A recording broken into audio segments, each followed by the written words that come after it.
This lecture is simply a brief follow-up lecture to the original lecture on the topic. The North Atlantic Treaty Organization should substantially increase its defense commitments to the Baltic states. It simply covers some additional arguments that have been produced at camps and other areas since this topic was released. I will say that these arguments kind of generally fall into like one of two categories. They're either kind of arguments that just really aren't very good, and I'll talk about those briefly as I mention them, and also you can see that in the resources at our site, or just kind of more developments, particular arguments related to whether or not Russia is a threat, or why it might be bad to kind of encircle Russia to put additional pressure on them through increasing our defense commitment to the Baltics. A lot of these arguments, as all arguments, kind of struggle, kind of just basically around the size of the link. For example, there's an argument on the pro that says that we need to strengthen our alliances to be more credible internationally. Obviously, we have like a lot of other alliances that, are kind of very visible, right? Even the Baltics are just a few of the countries in NATO. We have the entire visibility of the NATO alliance. We have 60,000 troops in Japan. We have 30,000 troops in South Korea. We have hundreds of military bases all over the world. And then, you can think what you want of what's going on in Afghanistan now, whether that's going to really gutted our credibility or whether it'll increase it in the long term. These are obviously much greater factors than some small increase in a defense commitment to the Baltic states. And of course, related to that is the uniqueness question, right? Like these countries are already members of NATO. So what the visibility of their, is unclear. I mean, the resolution calls to make things greater, right? But we already have, as been discussed in the previous lecture, pretty significant commitments. But as I'll kind of go in, it's a good kind of segue into the first pro argument, additional argument that's being made. This argument basically that we just need to increase our security commitments to these Baltic states to kind of increase our alliance commitment worldwide. There's a couple different scenarios that have been argued.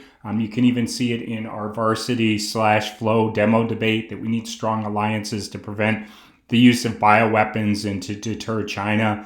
As I just mentioned, there are so many kind of other factors like related to whether or not our overall alliances are going to be strong or our commitment to our credibility is going to be strong, but this is a pro argument. A second kind of set of arguments is related to foreign investment in the Baltics. This is something, honestly, you probably should have anticipated because public forum debaters love arguing about foreign investment. But the basic argument is this, that if the investors perceive the Baltic countries as more secure, they're more likely to invest in the Baltics. And of course, people argue that just kind of increasing the commitments, the bases themselves, might create more infrastructure, and then people just read all the generic evidence about how foreign investment reduces poverty and the impacts to poverty. So it's just kind of a rerun of a popular PF argument on this topic. A third types of arguments is kind of related to the environment. They argue that NATO actually enforces environmental regulations and can stop things like whaling and overfishing. This is obviously, as you can imagine, not a very good argument, but it's an interesting argument for the pro to advance because they might kind of in the end kind of argue there's no real risk of war, of a large-scale war between the United States and Russia, which you need to kind of access most of the pro and con impacts, but there are kind of real risks of environmental impacts that need to be solved. There's also kind of an argument just kind of relating to deterring or preventing like China's interest or aggression in the Baltic states. Now, there's kind of some more detailed arguments that have come out about kind of the threat Russia poses, which I discussed kind of generally in the initial lecture and gave a few details, but really didn't go into any kind of specific arguments or scenarios. And some of these have been argued at camp and in the different brief books. So there's kind of this argument that there's a couple, I might call like a couple general arguments, and that is that if we put more forces in this area, in the Baltic countries or really near them in Poland, or even in the seas, we're kind of more generally prepared to respond to any kind of contingency created by Russia. So even if kind of Russia, were trying to like move on the Ukraine, that we could use these forces in the Baltics in that area to respond to that contingency. So it's something you want to be careful of when you're con, right? The pro doesn't necessarily have to just argue that Russia is a threat to the Baltics. They could argue that Russia is a threat to other areas such as the Ukraine, but by stationing these forces in the Baltics, we would be more capable of responding. And then they just argue this would generally kind of strengthen NATO's kind of capabilities, its ability to respond, maybe its credibility, and just kind of the value of NATO kind of being strong generally. People also make the argument that you need a tripwire, that we need to have more forces there in order for there to be a tripwire. A tripwire kind of basically says that even if you have a limited number of troops, a country like Russia would be afraid from attacking because they know if they kill Americans, that will be met with an overwhelming conventional response by the United States. And we're working on some specific answers to that. If you go to the Texas National Security Review in the summer, there's a whole article answering the tripwires argument, and we'll be incorporating some evidence. There's also some particular areas. Some people say we need to increase air policing against Russian threats in the air. Like, they're kind of flying around right now testing the Baltic countries' air defense capabilities, and we need to engage those and defend there more. There's also this argument that Russia's kind of deploying sea mines out in the Baltic Sea. We need to be able to respond to that. So you could kind of take what you might generally describe as a specific theater of war, the air or the sea, and argue we have to deter there. And of course, there's the cyber argument, which has been popular on other topics, just that Russia presents a particular threat, cyber threat to the Baltics and Europe, and generally we need to deter it. And then specifically, we need to deter with heavy forces or arms to increase our deterrence capabilities in those regions. There's an argument, too, about just kind of securing the Baltic ports and why that's kind of necessary to secure the ports themselves. Because if Russia were to take over one of these ports, then it would be more capable of projecting power generally. Now, these next kind of set of arguments might kind of go a little bit more in kind of the value of it. So the one argument is, hey, we really need to protect the Baltics because of we want them to have strong economies and markets. This could be a little bit part of the foreign investment argument, or just like, hey, we need to stand up for countries that have market economies. And similarly, they are democracies. As we know, Russia has had some democratic backsliding, has become more authoritarian. So is Belarus, which is directly in this region and has become more aligned with Russia. And the argument is that if we want to support democracy and have more democratization, then we need to more strongly back the Baltics. We might have a moral obligation there to promote some human rights as well. And we also want them to maintain their energy independence from Russia and kind of generally reduce Europe's kind of energy dependence on Russia, although as we know there are many arguments related to that, related to Germany and Nord Stream, but kind of this general question, we don't want Russia to kind of get the Baltic states dependent on this and then manipulate their energy supplies. In terms of some additional con arguments, there's a very popular argument that you need to be prepared to debate. It's called like self-defense.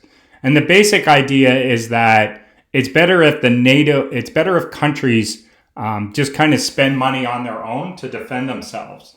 It's a little bit vague of an argument because obviously if you just increase NATO's security commitments, that would involve all countries in NATO spending money.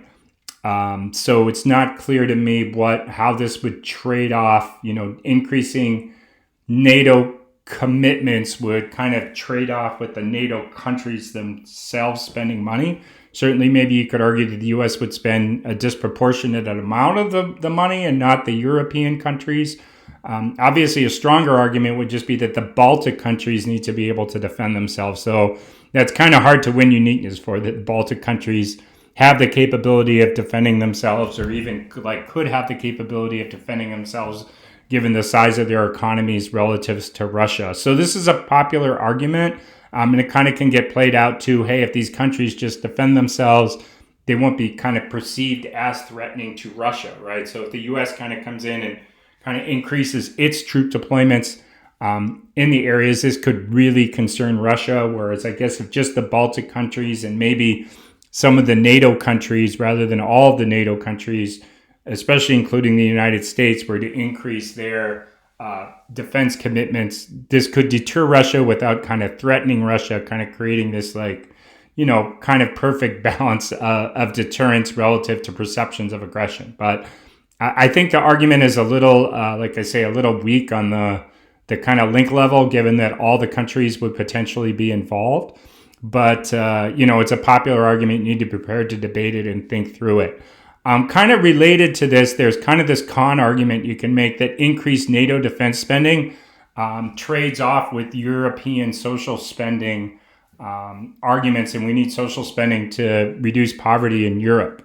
So obviously the con could make this argument generally against a pro team that says like kind of all NATO states should spend more, or they could actually kind of use it as kind of an impact turn that says like, if the con team wants to argue that there should be more kind of European, I guess, NATO defense spending relative to NATO as a whole, the pro could potentially say, okay, well, like the one downside of that is that would trade off with social programs. So I think this is generally a con argument with the link, but if the con wants to make this self-defense argument and say that, left alone without an increase in security commitments, it's better to have NATO countries spend more on defense, the pro could use this as an impact turn.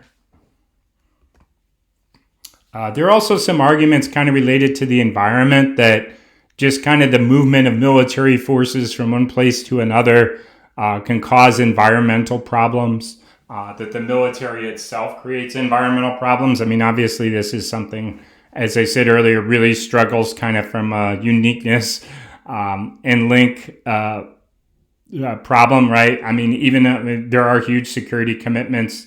I mean, the U.S. has forces deployed all over the world. We regularly engage in military exercises. We move our forces all around all the time.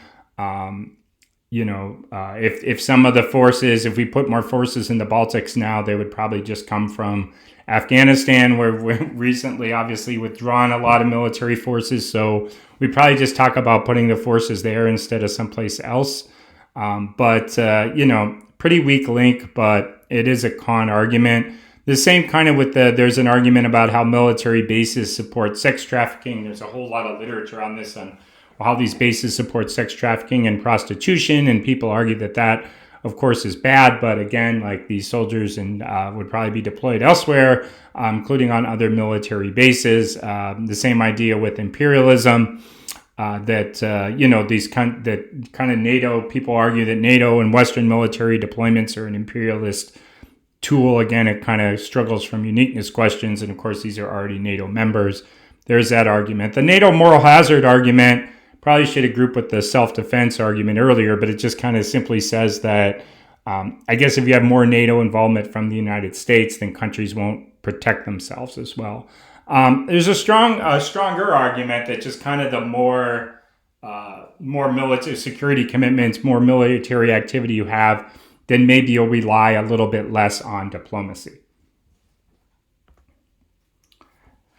There's an argument about why hegemony is bad. So this is just kind of an old-fashioned policy debate argument that argues that U.S. unipolarity, meaning being like a sole power or performing the predominant role in the world, is bad, and that if you kind of expand commitments to the Baltics, this would probably be U.S.-led, and that it would undermine what you call multipolarity, which is many countries kind of, or at least, it's not every country, but more leading powers kind of having shared responsibility for managing global problems. So people argue that multipolarity is emerging now, that it solves conflict, and that, the U.S. hegemony alienates other countries, produces clashes. You can, of course, particularly impact this just with Russia, as some people do, or you could impact it just kind of saying that multipolarity is a better solution to global problems rather than U.S. power. You can see this in the varsity demo debate on this topic. There's other arguments related to China investment being bad, which I'm surprised hasn't kind of come up more against these arguments that, hey, we should just increase foreign investment. Well, where does foreign investment come from? It often comes from China. If you debated the Belt and Road Initiative topic a few years ago, there's a whole debate about whether or not it's good for China to be investing in other countries and gaining growing influence and access to their raw materials. Other argument that it's bad for NATO to do this, that it would kind of trade off with their focus on maybe deterring China, reducing terrorism, or maybe just kind of taking the kind of time, money, and energy to develop their own weapons that are more useful. And some people argue that the U.S. just should kind of continue any bilateral programs it has with these countries, that it's better off than involving NATO itself, and NATO is actually would kind of weaken the deterrence. There's especially some good evidence on this related on the cyber security question, and that's even just specific to the countries themselves, that they actually have stronger, the Baltic states have stronger capabilities, cyber capabilities, than kind of NATO does generally.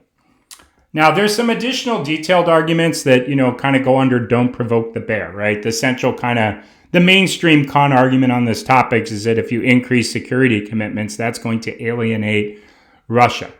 The basic argument that, hey, if we put U.S. troops there, which arguably you would have to do to significantly increase security commitments, that's in the con sample contention that's available to our subscribers, right? This would be a nightmare. It'd just be like if China or Russia put troops in Canada, right? Americans would freak out. Now, of course, there's some general arguments about how they could just be provoked and they could start a war.